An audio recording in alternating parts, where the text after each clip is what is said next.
Welcome to The Secrets of Success. By following the proven techniques of the guests who appear on this series, you'll learn that even successful people run into detours and failures, and how you can apply their success techniques to change your life. You're now listening to the most unique show on radio, the show dedicated to making you a success. What's the one human skill that artificial intelligence can't beat? Well, we'll find out today from Corey Phelps, author of Cracked It. Corey, thanks for being with us. Thanks very much for the opportunity, Bill. Appreciate it. Corey, you've written a book called Cracked It, and you begin, chapter 1 says, the most important skill you've never learned. I feel like I'm unearthing a mystery with the very first question. What is it? It's problem solving. All right. It may be surprising, it may not be sexy, but that's what it is.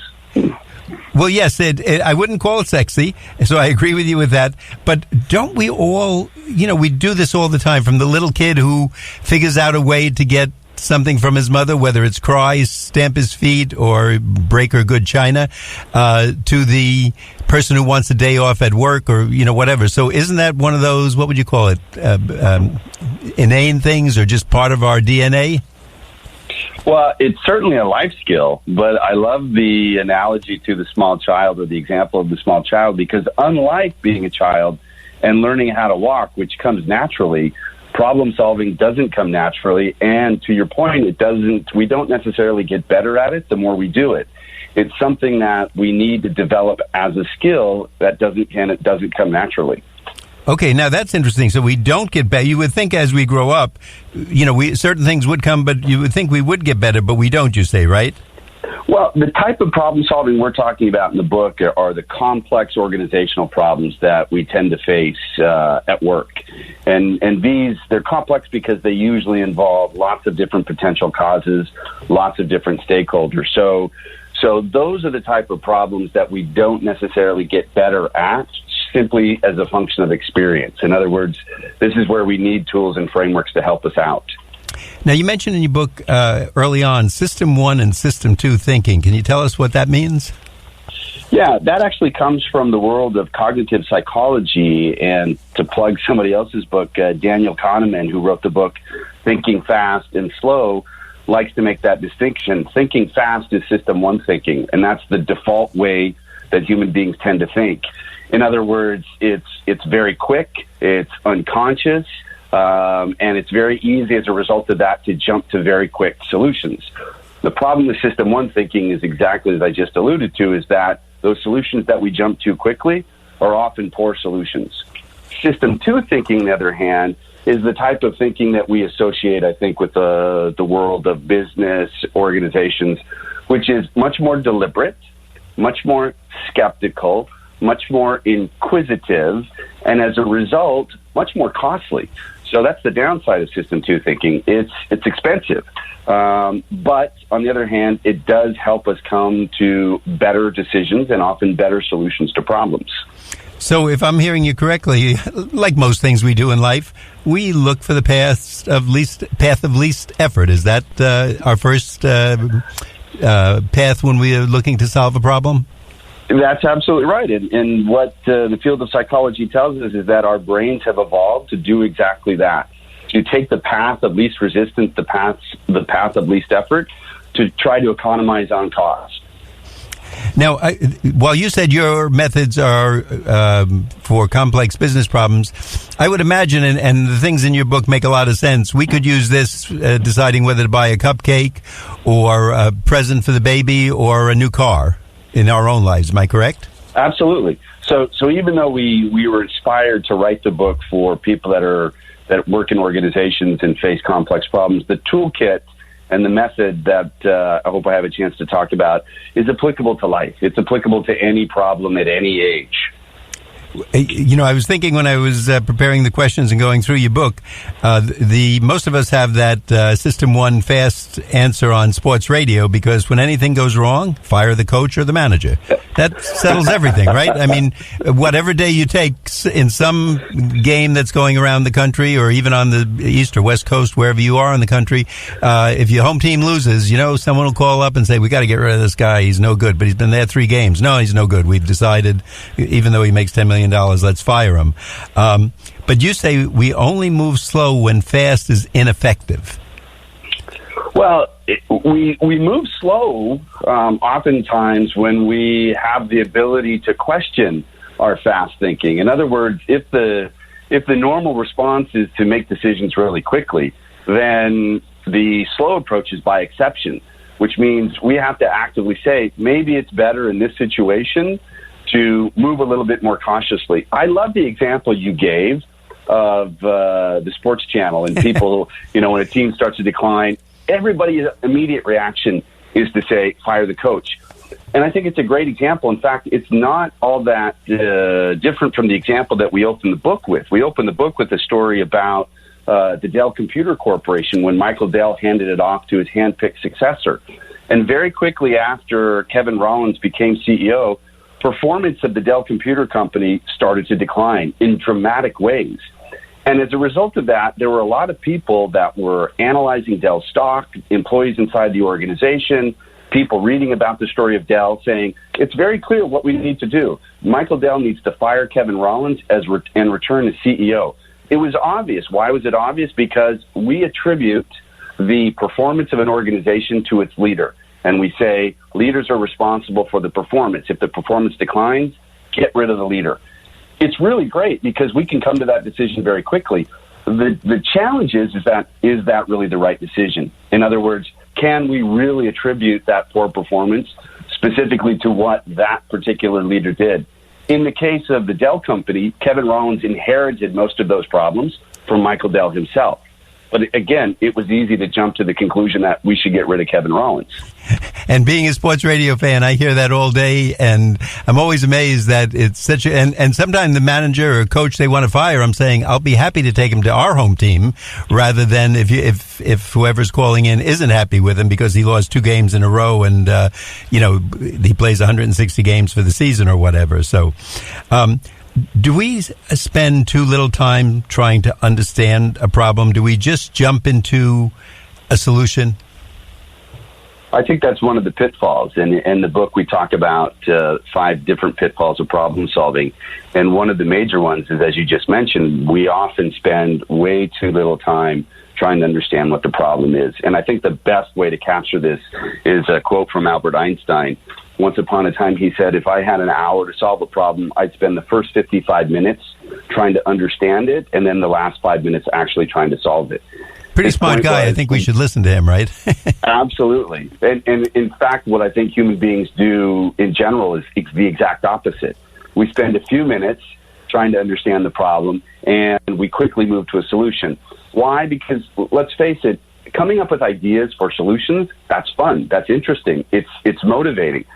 Trying to define what the problem is, that's not particularly fun. It's not particularly interesting, nor is it motivating. So we often skip over that step. What ends up happening is we end up solving the wrong problem. So to your point, we need to spend a little bit of time, and even better, we need to have a systematic way. We need to have a structure that helps us define problems well. And that's one of the things that we offer in the book is a framework to help problem solvers define or state the problem they're trying to solve. Corey, at this point in the show, we'd like to remind our listeners that you're listening to The Secrets of Success on the voice of Nassau Community College, 90.3 WHPC. I'm your host, Bill Horan, and today we're speaking to Corey Phelps. He's the author of the book, Cracked It. Corey, can you tell us where we can get the book, and is there a website where we can find out some more information? So, the website for the book is Cracked It Book, all one word, so crackeditbook.com. And you can find the book on all major book retailer websites. So that's Amazon, Barnes & Noble, 1-800-BOOKS. If you're in Canada like I am, you can find it on Indigo Chapters. So any major book retail website will carry the book. And if you're having trouble with your problem solving, and if you want to be the most talked to person at the next cocktail party, get hold of the book. You can tell them that you listened to the expert, Corey Phelps. He wrote a book called Cracked It, and you know how to solve problems. And if nothing else, you'll have a spirited discussion on the subject. Corey, how about biases? Can you explain the role they play in our decision-making process? Yeah, their biases are insidious in the sense that we're often not aware of how they're powerfully influencing us. And one of the biases that we talk about in the book is what is known as the confirmation bias. And that basically says that as human beings, the things that we believe in As a result of those beliefs, we only seek out information that supports our viewpoint, that confirms our beliefs, and any information that's inconsistent with those beliefs, or we discredit it. Now, when it comes to problem solving, that can have a dangerous effect, primarily because as human beings, we often, very early in the problem-solving process, identify a solution. I call that a pet solution. And we have a tendency to fall in love with that idea. As a result of falling in love with our idea, we seek to defend it from all the naysayers. And as a result, people can't move us from our initial position. It takes oftentimes overwhelming force and convincing to do it. So what we do is we lock in on a solution very early, oftentimes with a poor understanding of the problem, and we rush to implement it, all the while people are telling us, listen, I don't think this is going to work for this reason, and this reason. So the confirmation bias often leads us to implement a solution that is a poor solution. That's one of the biases.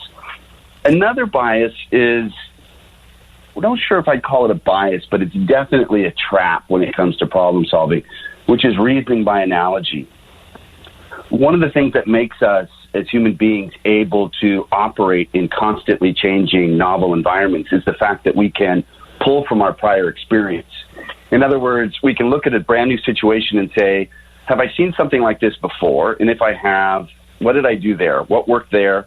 I think it's going to work in this new situation. That's reasoning by analogy. That's a strength of human beings, but it also has a downside. Because our experience, if we've been successful in the past with certain solutions, then we say, well, I'm really going to assume that what worked for me in that past situation is going to work in this new situation.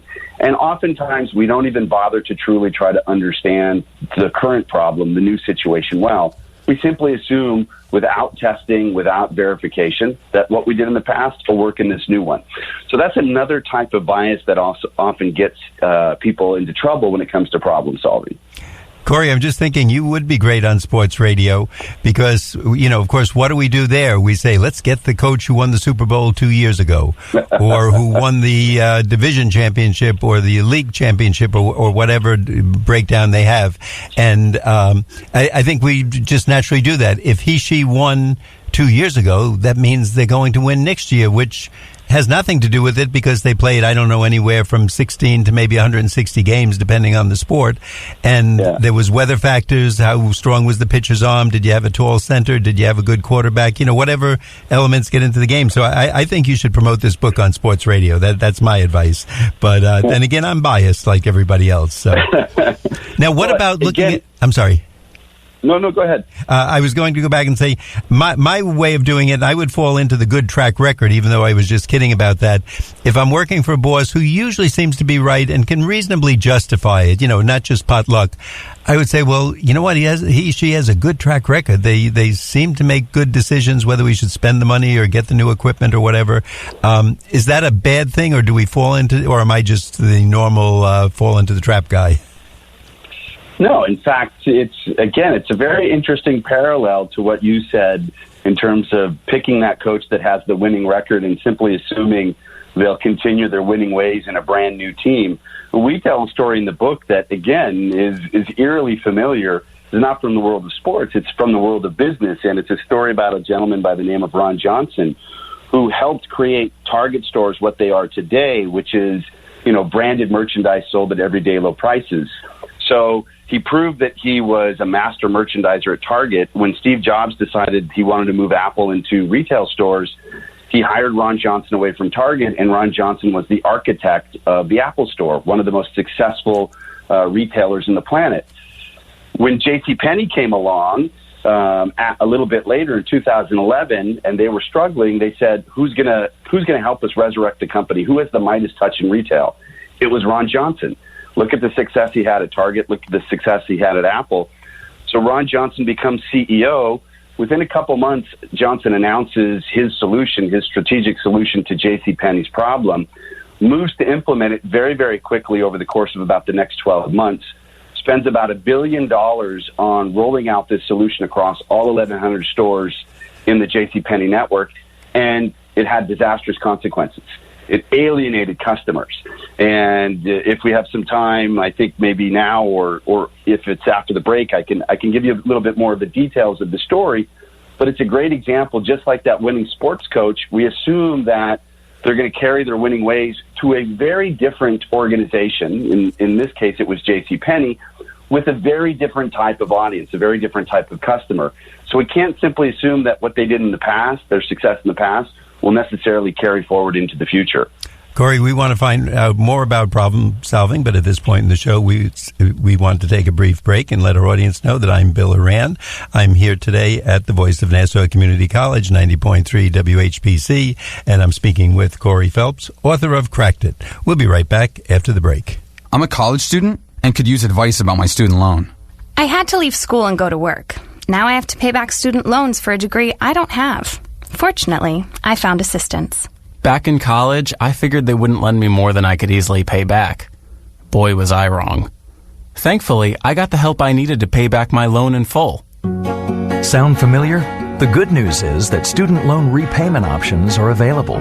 We're the NFCC, the National Foundation for Credit Counseling, a nonprofit organization with member offices nationwide that provide comprehensive financial reviews and student loan counseling. NFCC certified consumer credit counselors provide one-on-one financial counseling and can help you evaluate options for making student loan payments, reducing interest, debt consolidation, or even loan rehabilitation. Call 877-406-6322 or visit us online at studentloanhelp.org.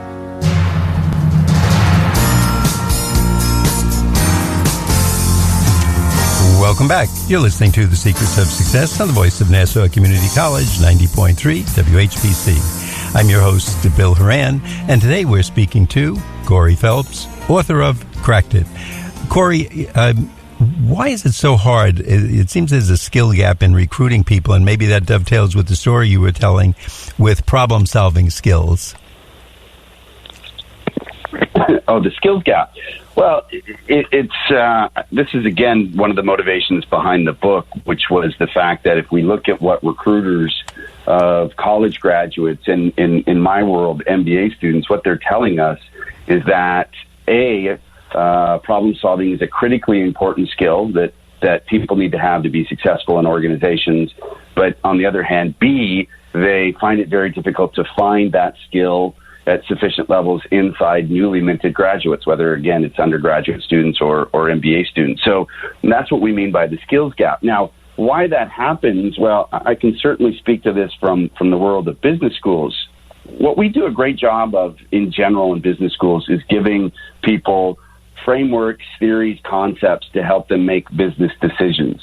What we don't do a particularly good job of is give them an overarching method or process to follow when they're facing a particular business problem. So, for example, what type of framework do I bring to bear on a particular type of problem? So again, the reason we wrote the book was to give primarily our own students, as well as everybody in the world, a process that they could follow to then know how and when to bring all of these different frameworks that they're learning in, for example, a business school, how to use those, leverage those to solve problems effectively.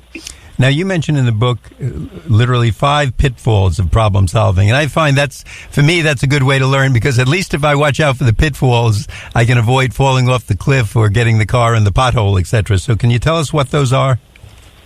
Well, we talked about a few before the break, so let me just reiterate the 3 that we did talk about. So one is poor problem definition, which is largely a result of not spending sufficient time on defining a problem.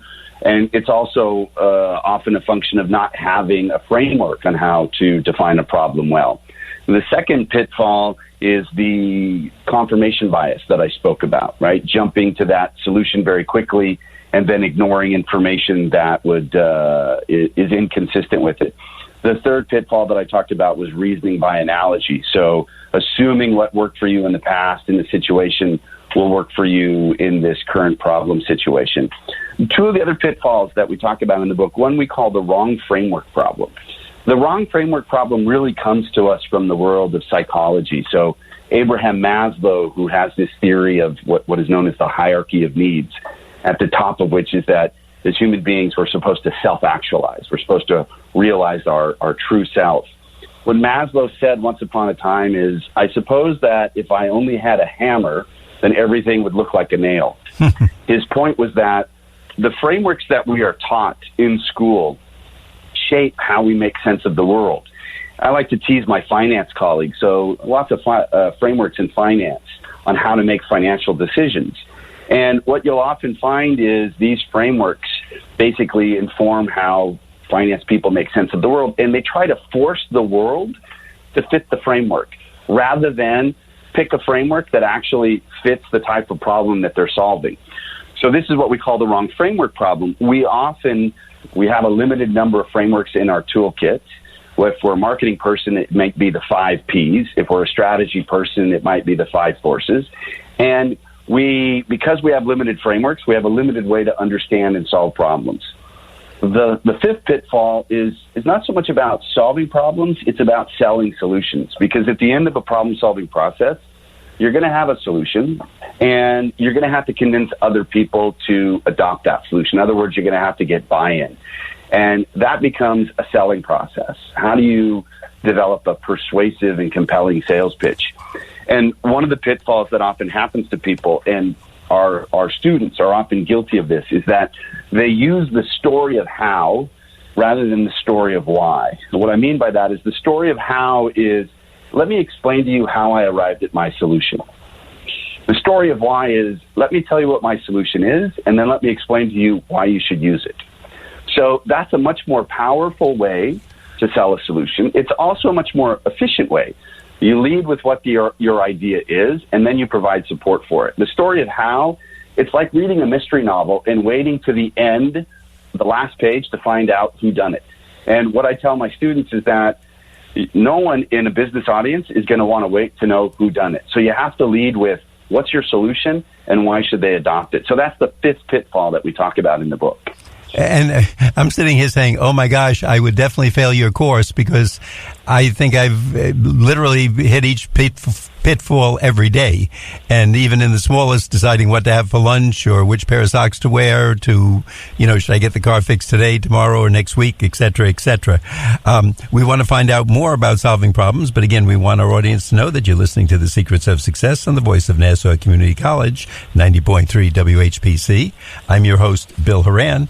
Today I'm talking to the author of Cracked It, Corey Phelps. And Corey, if people want to know more about this, is there a website where we can get more information?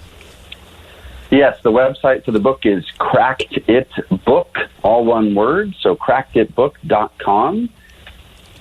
And if there's information people want, if you're having trouble problem solving, take a look at it. If it helps you with 1 or 2 problems a day, it's putting you ahead of the course, and maybe by the end of the year, that's a problem. Anywhere from 750 to 1,000 different problems, you've knocked off the batch of problems that we all face. There's something in your book called the 4S method. What does that stand for, and can you take us through that? Sure. So we talked about the 5 pitfalls, and the 5 pitfalls are basically things that as human beings we often fall prey to. So the purpose of the 4S method is to push back against those pitfalls. A method imposes discipline. It says walk through these steps. And if you walk through these steps, you have a greater possibility of overcoming those pitfalls. So our method we call the 4S method because each step starts with the letter S. So the first S in the 4S method is state, which means state the problem. In other words, define the problem well before you move on to the next stage. The next stage, the second S in the framework, is structure. So structure the problem. Structuring the problem is about breaking a complex problem down into much more fine-grained pieces. In other words, trying to identify the possible causes of a problem. I'll give you a very simple example. I was working with a gentleman just the other day with his organization. He said, I have an attrition problem. And what he meant by that is that 20% of his employees were leaving every year. So I asked him, well, what's a reasonable level? In other words, what does success look like? And he said 5%. So there he has a problem statement. How might I get my employee attrition level from 20% down to 5% within 12 months? His attention immediately turned to, well, I know what the solution is. The solution is I have to pay people more. What he was saying is that his belief was that the cause of his attrition problem was because people didn't have a sufficient financial incentive. And my point to him was, look, there are a wide variety of potential causes that could lead someone to leave an organization. It could be compensation. It could be other financial aspects such as their benefits, their retirement program, healthcare package, and so on. It could be their boss. It could be workplace conditions, and so on. That's what structuring is. Structuring asks you to lay out all of the possible causes. Once you have a map of the possible causes, you can then more effectively and efficiently solve the problem, because then you can start to test these things. Once I have a list of possible causes, and we talk about in the book, issue trees are a way to lay those out on paper, you can start to identify which of the potential causes is actually causing my particular problem. That then helps you identify the solution, which is the third S in the framework. And finally, the fourth S is sell. Once you have a solution, you have to come up with a compelling, persuasive message to get other people to buy in and to adopt it. So state the problem, structure, solve it, which sounds easy. We're saying it quickly. And then you have to, in quote, sell it to people, meaning that this is the right solution, whether if it's sports, trade the player, or if it's business, whether we should invest more, downsize, upsize, or expand to the Midwest. That's correct. Now, I noticed you talk about listing them all. Is there a magic in writing it down? We often hear that just putting something in writing helps. Is that the route to go? I think that's absolutely right. That is the power of a method, because even when you write it down, you're confronted with reality. And it says, have I stated the problem?